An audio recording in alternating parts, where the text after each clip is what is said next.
இப்போ நிறைய பேர் பார்த்தோம்னா எனக்கு ஒரு சைடாக தலைவலி அப்படின்னு சொல்லுவாங்க. அந்த ஒரு சைடாக தலைவலி சார் மாத்திரை வாங்கி போட்டால் தான் ரெடி ஆகுது அப்படிம்பாங்க. அப்படி மாத்திரை போடலை அப்படின்னா எனக்கு தலைவலிச்சு வாமிட் வருது அப்படிம்பாங்க.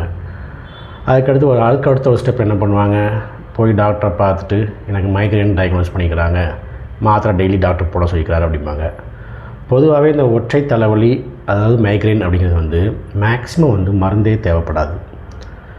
நிறைய பேர் என்ன பண்ணுவாங்கன்னா அந்த மருந்து எடுத்துக்குவாங்க, தனியாக ஸ்கேன் எடுத்து பார்ப்பாங்க. அந்த சிடி ஸ்கேன் எடுத்து பார்த்தோம்னா தலைக்கு ஸ்கேன் பண்ணி பார்த்தாலும் அது நார்மல் தான் வரும்.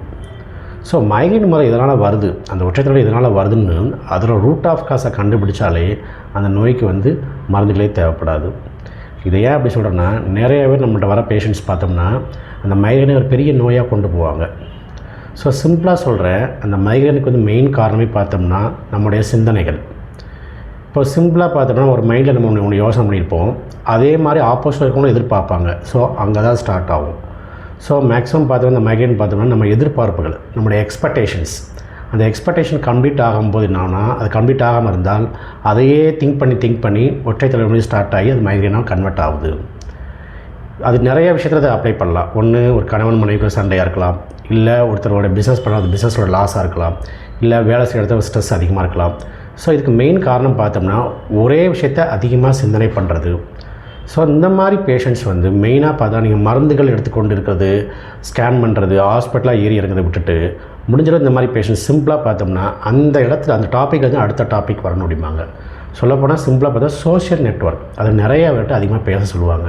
அளவுக்கு மீறி ஒரு ஃப்ரெண்ட்ஷிப்பாகவோ ஒரு சோஷியல் நெட்வொர்க்காகவோ ஒரு பிளேஸில் இல்லாமல் அடுத்த பிளேஸுக்கு மூவ் பண்ண என்ன ஆகுனா அந்த மைண்டை ஈஸியாக சேஞ்ச் பண்ணி அப்படியே கொண்டு வந்துடலாம். ஸோ இது அதிகமாக இந்த நோய் யார் சஃபர் பண்ணும் அப்படின்னு பார்த்தோம்னா ஹைலி சென்சிட்டிவ் பர்சன்ஸ் நம்பர் 1. ரெண்டாவது ரொம்ப அடமெண்ட்டாக இருப்பாங்க, ரொம்ப என்னென்னா ஒரு சப்ரஸ் பண்ணிட்டு இருப்பாங்க, அந்த கோவத்தை வெளியே காமிக்க முடியாமல், ஸ்ட்ரெஸ்ஸை வெளியே காமிக்க முடியாமல், இந்த மாதிரி இருக்க பேஷண்ட்ஸுக்கும் இது காமனாக இந்த மைக்ரேன் அட்டாக் ஆகிறதுக்கு வாய்ப்புகள் அதிகமாக உண்டு. ஸோ இந்த மாதிரி மைக்ரேன் நோயாளிகளுக்கு நிரந்தரமாக ஆங்கில மருந்து தான் எடுக்கணும்னு அவசியமே கிடையாது. ஏன்னா ஆங்கில மருத்துவத்தில் அதுக்கு சரியான சிகிச்சை இல்லாதனால அந்த மருந்துகளை கண்டிப்பாக பண்ணுறாங்க. இந்த மாதிரி நோய்க்கு நம்ம ஆயுஷில் அது முக்கியமாக ஹோமியோபதி மருந்தில் மேக்ஸிமம் ஒரு 10 டேஸ்க்குள்ளே நிரந்தரமாக அந்த ட்ரீட்மெண்ட் கொடுத்து இது வெளியே வந்துடலாம். ஸோ இந்த பயனுள்ள தகவலை உங்கள் ஃப்ரெண்ட்ஸ்க்காக ஷேர் பண்ணி பயன்பெற்றுக் கொள்ளுங்கள்.